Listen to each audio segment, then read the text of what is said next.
Familiar, you're familiar.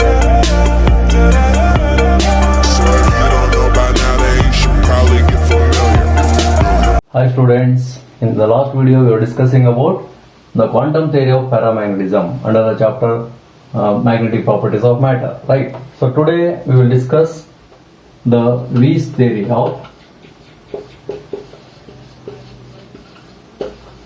ferromagnetism.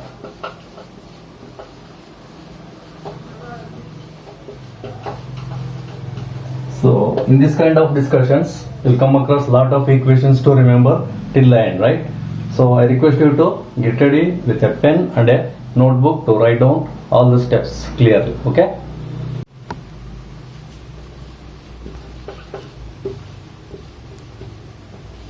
So that means Hm is directly proportional to the magnetization produced in the ferromagnetic material. So therefore we can write it as Hm is equal to some proportional to constant gamma into m.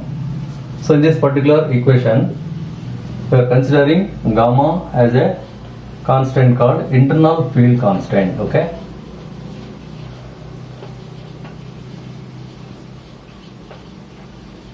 So this internal field constant is contributed by the molecules present in the material. So we call it as Weiss molecular internal field constant also.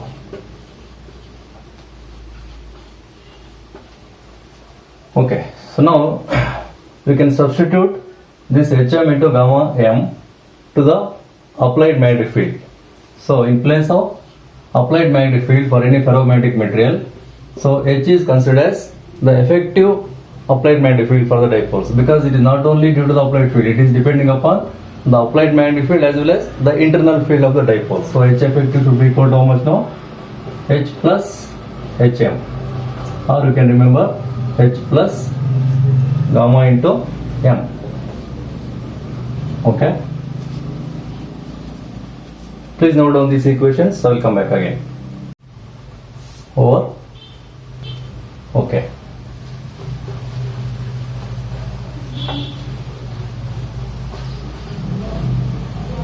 Now let us consider a magnetic material, so in which there are totally n number of dipoles, okay? So in the n number of dipoles may be aligning in the parallel direction or anti-parallel direction. So we have already derived the equation for magnetization according to the classical theory, okay? So that equation is given by m is equal to, so mu naught mu b into applied magnetic field divided by kT. So applicable for one magnetic dipole. If it is material consisting of n number of dipoles, we have to multiply by n here, okay? Now in this equation, how to apply the Weiss theory for ferromagnetic material? According to Weiss theory, so the total effective applied magnetic field is the sum of the applied field and gamma into the magnetization m, where gamma is called the internal field constant, I told already, okay? Now substitute that one here. So is equal to n into mu naught mu b into h plus gamma into m, so divided by kT of course. So what is the next step? So you have to simplify the equation by multiplying the term n into mu naught mu b h plus n into mu naught mu b gamma into m here, okay? So divided by kT divided by kT. So just you have to do some simplification in this equation again. So just take all the terms which is consisting of m at one side. Okay. So the next step, what I will do here is, so I will take this term consisting of m in the left hand side. That is equal to m minus n mu naught mu b gamma into m divided by kT. So is equal to, the right hand side is left with only n into mu naught mu b into h, so divided by kT.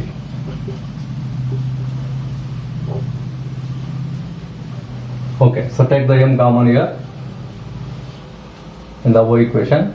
So left hand side m is common, 1 minus n mu naught mu b into gamma divided by kt. Okay, so in the right hand side it is same, equation is no change, n into mu naught mu b h divided by kt. So now let it be equation number 4. Clear? So note down these equations, I will continue further. Okay. Okay, in these expressions actually the mu b is the Bohr magnet term. So that means actually you have to get mu b square in all the equations. Let it be mu b square. Okay, clear? Now I will continue the simplification.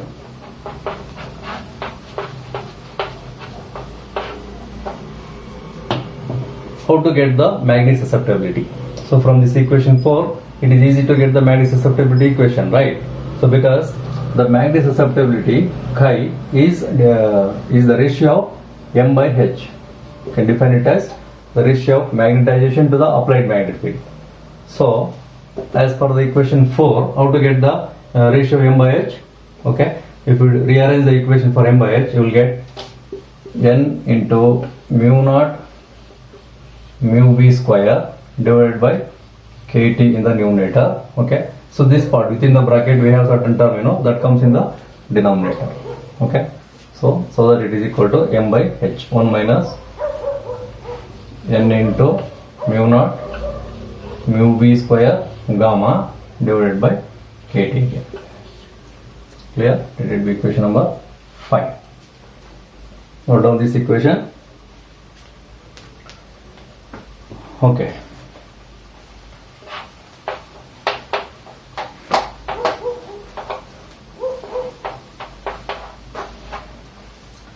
Now we will simplify this equation now by considering one more expression here. So that is we will take the kt term in the denominator. So now let us see how it is.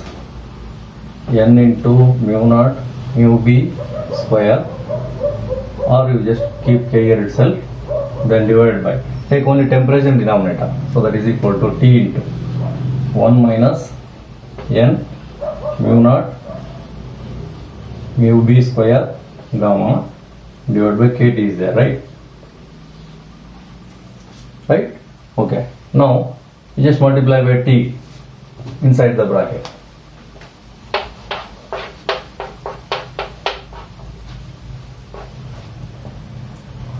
So that is equal to now n into mu naught mu b square by k whole divided by, so if you multiply by T, you will get T minus n into mu naught mu b square into gamma divided by, so here if you multiply by T to the second term, T cancels, left with only k. Clear? Okay. Now what is the equation number for this? So you have to remember it as equation number 6, right? Okay. Now in this expression we have certain constants. So the numerator part, so you can remember the numerator part n into mu naught mu b square by k. Okay. So this term can be considered as a constant called Curie constant. Okay. So that is, I'll write it as let n mu naught mu b square divided by k as a C called Curie constant. Okay, so if you substitute that term as k, so further simplification you will get for the magnetic susceptibility. So therefore chi is equal to, now it reduces to the equation as C divided by, okay, then the entire numerator is equal to C divided by T minus. Now look at the denominator. Again we have n into mu naught b mu b square by k here also, but multiplied by only gamma. So we can write it as C into gamma here. Clear? So this equation can be further, we can write in a simplified manner as, so another equation as C into gamma. Okay, the term C into gamma as theta. Okay, so the magnetic susceptibility chi is equal to now what? C divided by T minus theta. Very simple equation you got, right? So let it be equation number 8. Okay, so this particular equation number 8 is called Curie-Weiss law.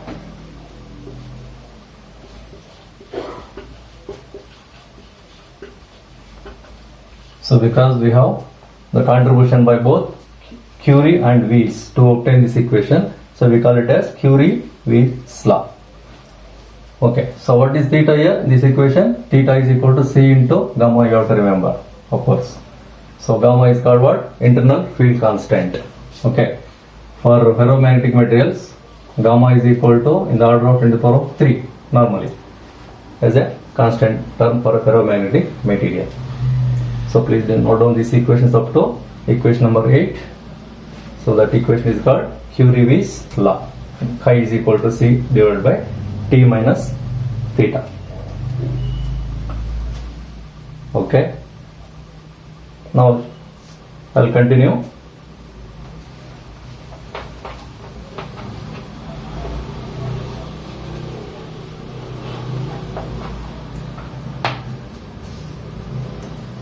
So now, so this equation Curie-Weiss law holds good for the temperatures normally greater than this theta. So that means it is applicable for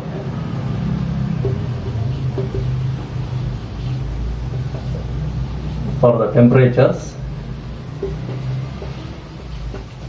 T greater than theta. Okay. Now the question is, the ferromagnetic material has a property, it is changing to paramagnetic material at a high temperatures called Curie temperature, right? So because of that we can say, so this equations derived is applicable for the temperature greater than T. Okay.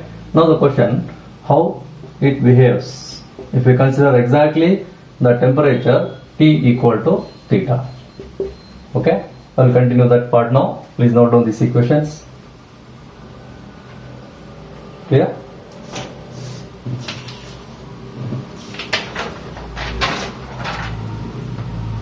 Okay.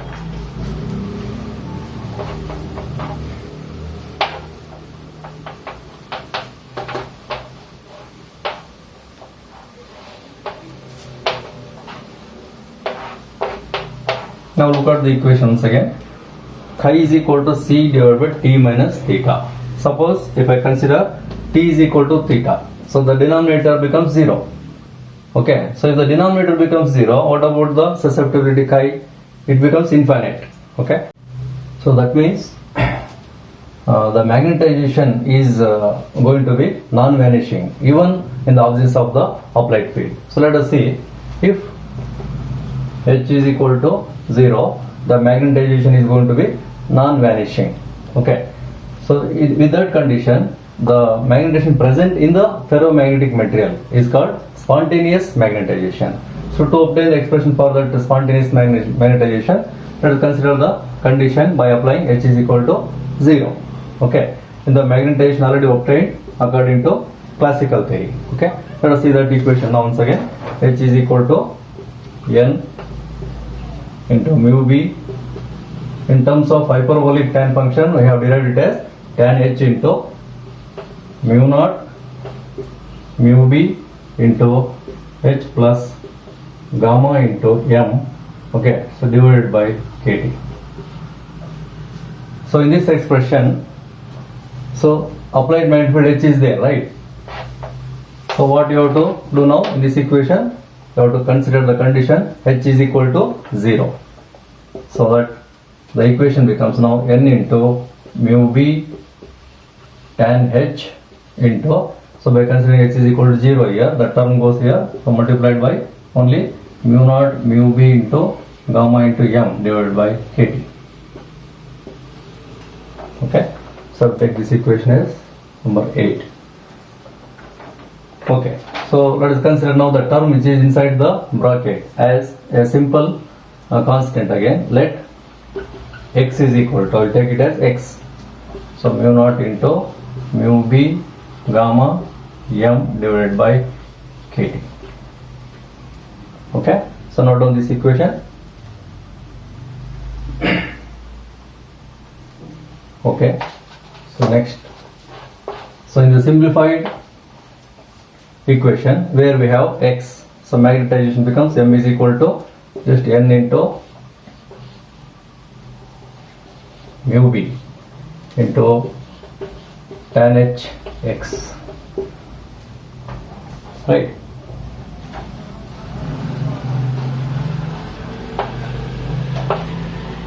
So I'll write here where x is equal to once again x is equal to mu naught mu b gamma into m divided by k times n. Okay, let it be equation number 10. Right. Now simplify this equation again for m divided by mu b. So that means I am taking this term in the denominator of left hand side is equal to tan hx. Okay, so same equation I can write it as m divided by n into mu b means what? So it is the total magnetization present in the material. Okay, so I'll write it as, now to differentiate that m, so n into mb is called actually the total magnetization present even in the absence of the field. That is called actually the saturated magnetization, m saturated. So ratio of m by saturated is a function of now tan hx. Okay, hyperbolic tan function. Let it be equation number 11. Okay. So for remembrance again, once again I'll write where m saturated as equal to n into mu b. Clear? Write it separately. M saturated is equal to n into mu b. Okay.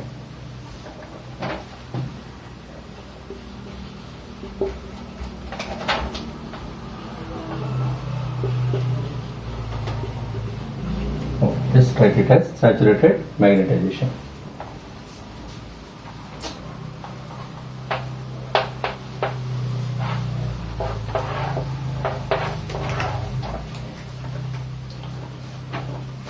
Now, to understand the variation of this magnetization, so with respect to the x, so you can plot the graph here. So see this graph. So in which, so we can consider the ratio of m divided by the saturated magnetization, m by m saturated along y-axis to this tan hx as one function, and as well as you can plot the same graph with respect to x also, simplified values of x. Okay, so if you plot the graph of m saturated, ratio of m versus m saturated with respect to tan hx, okay, you will get a curve. You get a curve like this as a hyperbolic tan function. Okay, so next let us see how we can obtain the value of magnetization with respect to various temperatures from the expressions. So for that, so from the equation again, m is equal to, okay, so kt x divided by mu naught, okay, mu b into gamma. This is x, this is gamma. Okay, substitute now the value of ms is equal to m divided by n into mu. We already obtained this equation, so this must be equal to what? So we are substituting the equation of m here, so that is kt x divided by mu naught mu b gamma, so divided by once again n into mu b.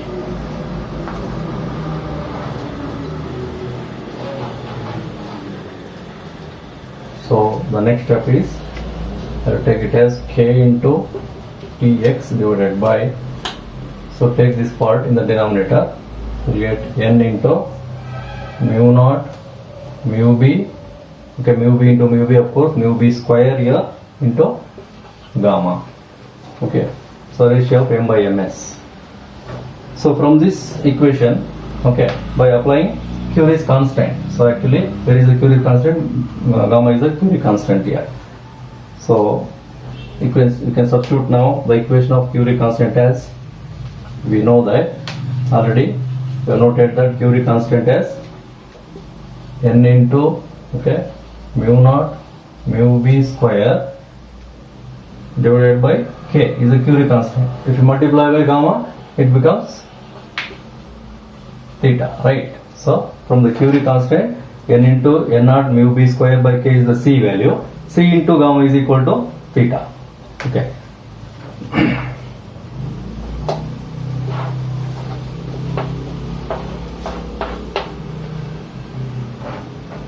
So therefore, the ratio m by ms, this indicates saturated magnetization, will become now just T divided by theta into x. So another equation for m by ms we got. Okay, I think this is equation number 13. So this is, I think, question 12, question 13. Now look at the graph again. So in the previous, as per the previous equation, m by m saturated can be plotted according to the variation of tan hx. Okay, so that gives a curve like this, hyperbolic tan function. Now as per this equation, again we can plot m by m saturated as a function of x also. Okay, so that is dependent on temperature, right? So of course, for various temperatures we will get the different curves. So for low temperature, first let us consider the temperature less than theta. Okay, so we will get a straight line. As per this equation, we are expecting that the equation is straight line equation. So this straight line is obtained for the temperature first less than theta. And similarly, we take the another temperature for the material. So obtain the value of m by ms and plot it with respect to x again. Okay, so that line is also a straight line. It is like a tangent to the curve. So when t is equal to theta. So further, if you cross the temperature T greater than theta, okay, we'll get one more straight line like this. Okay, so these are the straight lines plotted according to equation 13 because it is a straight line equation. Okay, so now, so the intersect, you can observe that. So this line is going to be intersect certain lines, so straight lines. For example, here, so this intersection point, okay. So that means at the value of particular x. So what is the corresponding ratio m by m saturated? Okay, and what is the corresponding temperature? So we can obtain the corresponding temperatures by considering intersection of these straight lines with the curve. Okay, the curve is actually, what is the curve equation? It is called actually the curve tan hx curve. Tan hx curve it is. So intersection of tan hx curve with the straight line will give the corresponding temperature for the given magnetization compared to saturated magnetization. So by taking such points again, so we can have how the variation of the magnetization takes place with respect to the temperature, right? So let us see that.